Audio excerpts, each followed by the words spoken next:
మోడీ ధైర్యం ఏంటో కేసీఆర్కి కూడా అర్థం కావట్లేదు. ఎందుకంటే వాస్తవంగా మా కవితను ముట్టుకుంటే భూకంపం వచ్చేస్తుంది, ప్రళయం వచ్చేస్తుంది అంటూ స్టేట్మెంట్లు ఇస్తూ ఉండేవాళ్ళు టీఆర్ఎస్ అలియాస్ బీఆర్ఎస్ వాళ్ళు.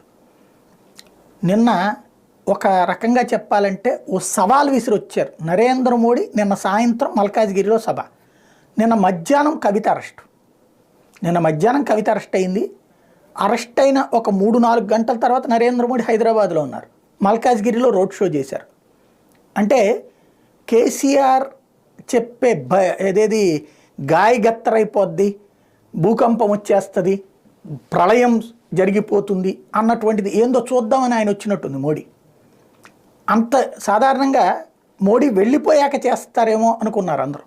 తీరా చూస్తే మోడీ రాకముందే రావటం, అరెస్టు.